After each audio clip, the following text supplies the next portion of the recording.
E aí, gente, tudo bem? Esse vídeo é um pouquinho diferente, nele não tem exercício, mas a gente vai falar sobre o globo da morte. Então, o que é o globo da morte? Olha, é uma coisa que aparece muito em circo, assim, é um número muito popular, onde você tem uma jaula em forma de círculo, na verdade em forma de esfera, e aí as motos entram lá e começam a fazer voltas lá dentro. E aí parece que é uma coisa impossível de se fazer, parece que é uma montagem, parece que é mentira, mas não é. É física. E aí hoje a gente vai entender como que isso é possível, como que acontece e, claro, como é que faz as contas que aparecem nas questões por aí. Para a gente entender como que é possível isso acontecer, vamos lá. A moto agora está aqui nessa posição e ela tem uma velocidade que vai apontar para cá, mais ou menos. E aí, graças a essa velocidade, essa moto vai se mexer nessa direção. E aí vai acontecer o seguinte com essa moto. Olha, ela vai se mexer para cá e aí, olha só, ela está atravessando o globo da morte. Isso pode acontecer? Não, isso não pode acontecer. O globo da morte é sólido. Não dá para a gente atravessar a parede assim dessa maneira. O que a parede faz quando a gente tenta atravessar ela? Ela fala, não, você vai ficar aí. E aí te aplica uma força normal que segura você no lugar. Qual que é a ação dessa força normal na moto? A ação da força normal da moto faz com que ela mude a sua direção de movimento. Então ela faz isso daqui, olha. É como se ela corrigisse a direção da moto, para ela não atravessar a parede. E aí agora, essa moto se mexe mais ou menos nessa direção. E aí lá vai ela de novo, querendo atravessar a parede mais uma vez. E aí a parede fala, não, você não pode atravessar. O que você tem que fazer é mudar a sua direção de movimento. E aí, de novo, a moto muda a direção de movimento. E assim vai, nesse ciclo, até que a moto consiga dar uma volta completa. E aí, nesse ciclo, a moto vai passar por esses 4 pontos do círculo e, claro, por todos os outros. Só que esses 4 pontos são os que eu vou usar para explicar agora de maneira mais específica o que está acontecendo. Olha só, em todos os pontos existe uma força atuando na moto. Qual força é essa? Olha, na verdade tem duas. Uma força é a força peso, que aponta em direção ao chão. Então, olha, a força peso está sempre aqui apontando para baixo. Estou assumindo que o chão é aqui embaixo. E é só isso? Não, tem mais uma força ainda atuando aqui o tempo todo. Que força é essa? É aquela força que eu falei que faz a moto mudar de direção. É a força que a gaiola faz na moto, chamada de força normal. E essa força normal aponta para onde? Ela faz sempre 90 graus com a gaiola. Então aqui ela aponta para cima, aqui ela vai apontar meio que assim nessa direção, aqui ela vai apontar para baixo e aqui ela aponta praticamente para a direita. Então a força normal, ela sempre aponta em direção ao centro do círculo, que deve estar por aqui mais ou menos. Então essas duas forças são o segredo do globo da morte. São elas que fazem o globo da morte acontecer. Na verdade, quem faz ele acontecer é a força normal. A força peso às vezes atrapalha e às vezes ajuda. Como assim?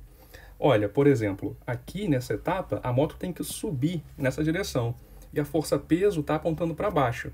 Ou seja, a força peso vai tentar frear a moto nesse movimento de subida dela. Então, nesse sentido, a força peso vai tentar atrapalhar o movimento. Aqui também, a força peso está tentando puxar a moto para baixo e provocar um acidente horrível. Agora, quando chega nessa etapa daqui, não. A força peso faz é ajudar, porque ela ajuda a moto a ganhar mais velocidade ainda, nessa etapa onde ela está descendo. Então, a força peso às vezes ajuda, às vezes atrapalha, e a força normal é quem faz o movimento acontecer. É ela que provoca a mudança de direção. Aí agora vem aquela pergunta, né? Qual que é a velocidade mínima para essa moto conseguir dar essa volta completa sem um acidente, sem um problema? Para essa pergunta, nós temos que olhar para o ponto mais crítico dessa trajetória, que é esse daqui, olha. Esse é o ponto que, assim, se vai acontecer um acidente, é muito provável que aconteça aqui.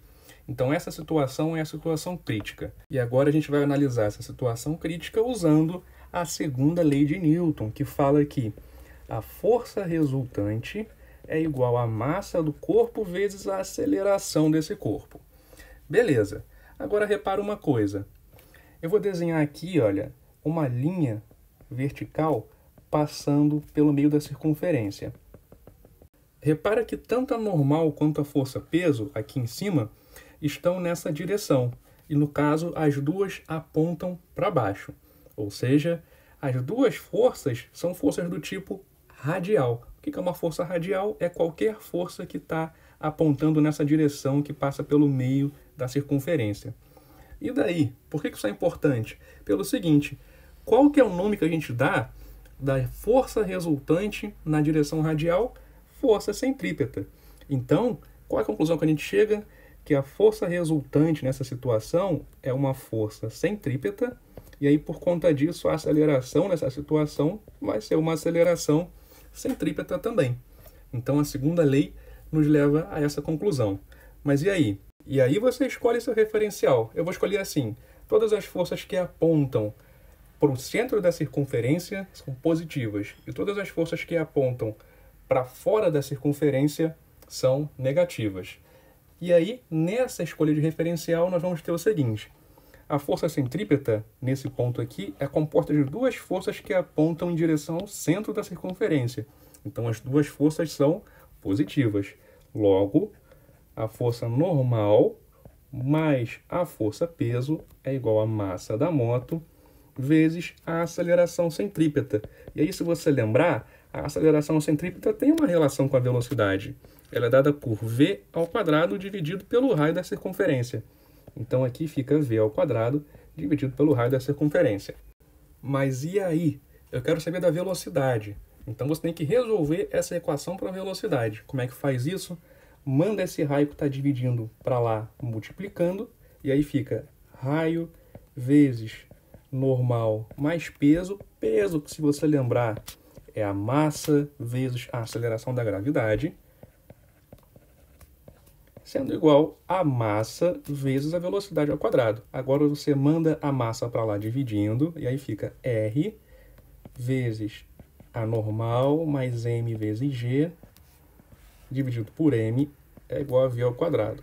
Então, a velocidade mínima para você conseguir fazer esse loop sem ter acidente é dada pela raiz quadrada. Olha só, aqui está ao quadrado, quando mandar para lá vira raiz quadrada. Então, é dada pela raiz quadrada de R vezes a força normal mais m vezes g dividido pela massa.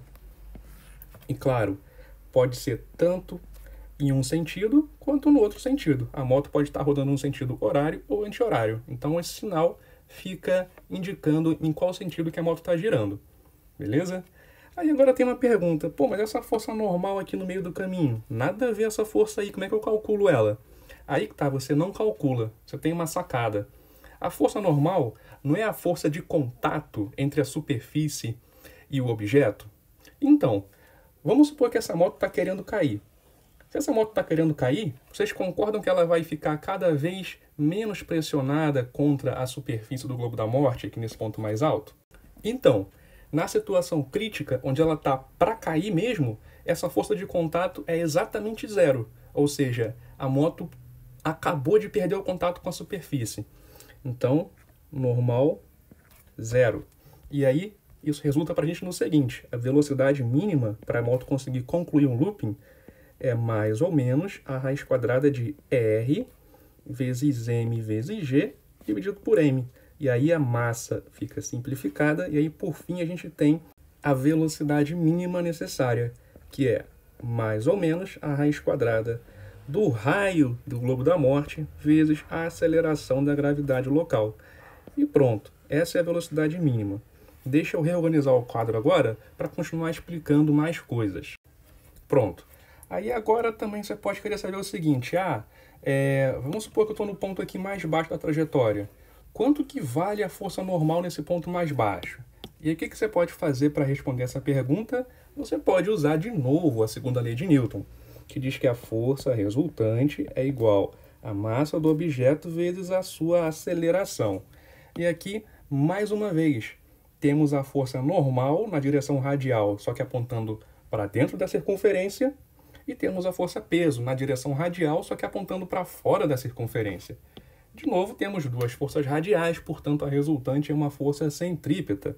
E aí, temos o seguinte: a resultante centrípeta é igual à massa da moto vezes a sua aceleração centrípeta. E aí, E aí lembra que a aceleração centrípeta é dada por velocidade ao quadrado dividido pelo raio. E aí ficamos com força centrípeta é igual a massa vezes velocidade ao quadrado dividido pelo raio. E a força centrípeta, ela é dada por essas duas forças aqui. E quem que vai ser positivo, quem que vai ser negativo? Lembra do referencial. A normal está apontando para o centro, então vai ser positiva. E aí fica normal, o peso está apontando para fora, então vai ser negativo. Menos peso é igual a massa vezes velocidade ao quadrado dividido pelo raio. Logo, lembrando aqui que o peso é dado pela massa do objeto vezes a aceleração da gravidade, temos que a normal menos m vezes g é igual a mv ao quadrado sobre r. Logo, a força normal nesse ponto mais baixo é dada pelo seguinte, mv ao quadrado sobre r mais m vezes g. Olha só, isso quer dizer então que a força normal aqui é maior do que aquilo que a gente tem quando uma pessoa está em pé no chão, por exemplo. Uma pessoa em pé no chão paradinha, a normal é igual ao peso. No caso da moto não, olha, a normal é igual ao peso mais alguma coisa aqui, mas essa força é centrípeta. E por que isso está acontecendo? Justamente, lembra que eu falei que a moto, quando está querendo se mexer dentro do globo, ela vai tentando escapar do globo e o globo tem que empurrá-la de volta? Então, essa força extra que o globo faz para empurrar a moto de volta, por conta da velocidade dela, é que dá essa contribuição a mais na força normal. Tanto que você vê aqui, olha, esse outro termo novo, ele só aparece se a velocidade não for zero. Se a velocidade for zero, isso aqui vai embora. E aí a normal fica sendo igual ao peso. Logo, quanto mais rápida a moto tiver, maior vai ser a força normal nesse ponto daqui. E aí, por conta disso, mais forte vai ser o contato entre a moto e o chão ali naquela situação. Deixa eu organizar o quadro de novo para poder explicar mais coisa. Pronto. Aí agora vamos supor que a gente quer saber quanto que vale a força normal aqui, olha, nessa situação onde a moto está na lateral do globo da morte. Então, onde a força normal faz 90 graus com a força peso. Como que acontece aí? De novo, a gente usa a segunda lei de Newton. Força resultante é igual a massa vezes a aceleração. Nesse caso daqui, nós temos uma força resultante que não vai ser totalmente centrípeta. Por quê? Porque enquanto a normal está apontando na direção radial, ela está apontando aqui nessa direção que passa pelo meio da circunferência, a força-peso não está. Na verdade, a força-peso não tem nada a ver com força radial aqui. Ela faz 90 graus com a normal. Ela está apontando na direção tangente ao círculo. Ela está apontando para baixo, enquanto que o centro fica para a direita. Por conta disso, o raciocínio fica um pouquinho diferente, mas ainda é igual. Por que é igual? Pelo seguinte, nós estamos interessados na força normal. E a força normal, mesmo nessa situação, é uma força radial. Então, o nosso interesse está nessa direção radial. Por conta disso, nós vamos então calcular a segunda lei de Newton nessa direção. Então, deixa eu colocar aqui. Na direção radial, o que está acontecendo? Bom, está acontecendo o seguinte. A força centrípeta, que é a força resultante na direção radial, é sempre igual a massa vezes a aceleração na direção radial, que a gente chama de aceleração centrípeta.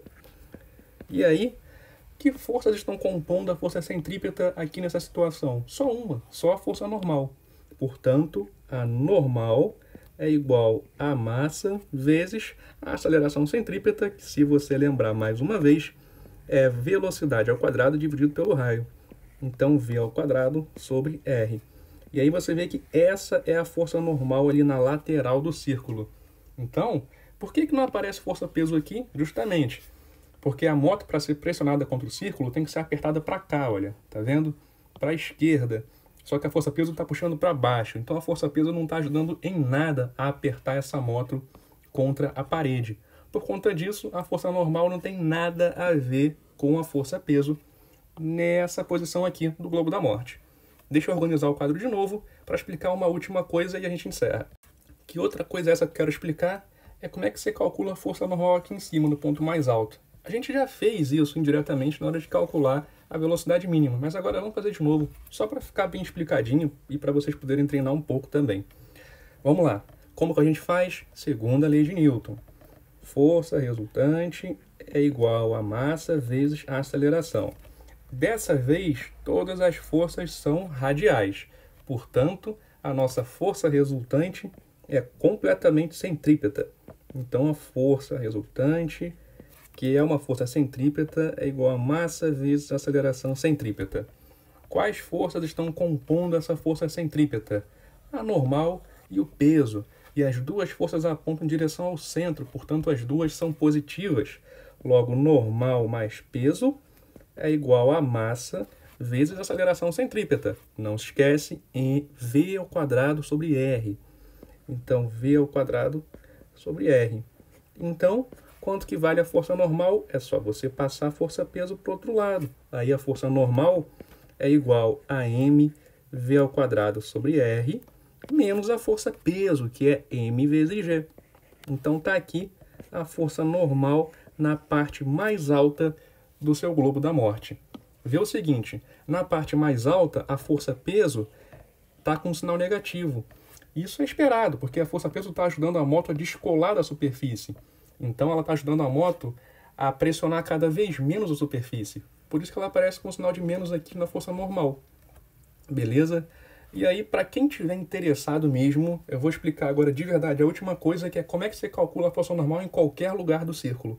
Essa é uma parte mais específica, mais complicada, que você pode pular se você quiser. Deixa eu organizar mais uma vez. E aí você tira um print, e se você não quiser ver essa última parte, pode parar por aqui, senão vem comigo. Pronto, tá aqui um resumo para você. Agora eu vou organizar mais uma vez e explicar esse último detalhezinho de como é que faz isso em qualquer lugar da circunferência. Pronto. Vamos supor então que eu quero calcular quanto que vale a força normal aqui nesse ponto, tá vendo? Que não é bem a lateral, é um pontinho meio tortinho, é um ponto qualquer aqui. Como que a gente começa? Olha, a gente começa da seguinte maneira. A força normal, repara, ela está apontando na direção radial. E a força-peso está apontando, mas não toda. Só um pedaço dela que aponta. Então temos que decompor a força-peso em duas partes. Uma parte radial, que vai apontar nessa direção aqui. E uma outra parte tangencial, que vai apontar nessa direção daqui. E aí eu vou chamar de PT, a parte tangencial, e PR, a parte radial. Aqui está o ângulo de 90 graus, beleza? E aí, por enquanto, temos isso. E agora, como nós queremos calcular a força normal, e a força normal ela está na direção radial, nós vamos usar a segunda lei de Newton, mas vamos estar interessados na componente radial da segunda lei de Newton. Ou seja, estamos interessados na força centrípeta, que é igual a massa vezes a aceleração centrípeta. E aí, como que funciona a força centrípeta aqui, nessa situação? Temos a força normal apontando para o centro, então fica normal com sinal positivo. E temos a força peso radial apontando para fora, então ela vem com um sinal negativo. N menos PR é igual a massa vezes a aceleração centrípeta, que é a velocidade ao quadrado dividido pelo raio. Beleza. Agora, quanto que vale essa componente radial da força-peso? Aí tem uma dificuldade que aparece por conta da geometria, mas não é nada grave não. Olha só, eu vou esticar um pouquinho aqui a minha força normal para terminar de desenhar essa direção radial, tá vendo? Estiquei um pouquinho. E aí apareceu um ângulo aqui. Esse ângulo aqui, olha, eu vou chamar de θ, beleza? E aí, onde mais é que esse ângulo aparece? Repara o seguinte, a força peso aponta numa direção aqui, olha, paralela ao eixo vertical, que é esse daqui, certo? E a força PR, ela está apontando nessa direção daqui, radial também. Portanto, esse ângulozinho aqui, olha, também é θ. E aí agora a gente consegue decompor a força-peso e calcular a componente radial. Como que isso funciona? Vê só, isso aqui é um triângulo retângulo. Então, a gente tem nesse triângulo retângulo um cateto, a hipotenusa e um outro cateto aqui. E esse ângulo é de 90. Esse ângulozinho aqui é θ. A hipotenusa é equivalente à força-peso total. E aqui em cima esse cateto é a componente radial e esse cateto a componente tangencial. Como que a gente relaciona a componente radial, que é essa daqui, com a hipotenusa, usando o cosseno desse ângulo daqui? Por que que a gente vai usar o cosseno? Porque esse cateto é o cateto adjacente a esse ângulo. E como é que você calcula o cosseno de θ? O cosseno de θ é igual ao seu cateto adjacente, que é a componente radial do peso, dividido pela hipotenusa, que é a força-peso completa. Portanto, a componente radial do peso é igual ao peso completo vezes o cosseno do ângulo θ. E aí, podemos substituir o nosso PR por isso daqui na expressão que a gente tem lá em cima. Então, a força normal menos P vezes o cosseno desse ângulo θ é igual a mv ao quadrado dividido por R. Beleza? Agora, manda para lá esse termo negativo e a gente fica com normal é igual a mv ao quadrado dividido por R mais peso vezes o cosseno de θ. Aí lembra que o peso é igual a m vezes g para chegar na fórmula aí final, que é que a normal é igual a mv ao quadrado sobre R mais m vezes g vezes o cosseno de θ. E aí deixa eu organizar uma última vez e mostrar que isso funciona. Pronto. Agora vamos aplicar essa equação da força normal em qualquer lugar em alguns casos especiais. Olha só. Na parte mais baixa, aqui, quanto que vale o ângulo θ? Vale 0. Então, na parte mais baixa, onde θ é igual a 0, nós temos normal é igual a mv ao quadrado sobre R, que mais m vezes g. Por quê? Porque o cosseno de 0 vale 1. E aí vocês podem ver que recuperamos aquela equação que é esperada no ponto mais baixo. E agora, para a lateral direita, por exemplo. Na lateral direita, o ângulo θ vale 90 graus. Nesse caso, a normal vai ser igual a mv ao quadrado sobre R e acabou, porque o cosseno de 90 vale 0. E na parte mais alta, onde o θ vale 180 graus, nessa parte mais alta, nós temos normal é igual a mv ao quadrado sobre R e o que é mais? Menos m vezes g. Por que menos? Porque o cosseno de 180 vale menos 1. Por último, na lateral esquerda, onde o θ vale 270 graus, nós temos o quê? Força normal sendo igual a m vezes v ao quadrado sobre R e acabou, porque o cosseno de 270 vale quanto? 0. E aí, com isso, vocês podem ver que essa equação vai funcionar em qualquer situação.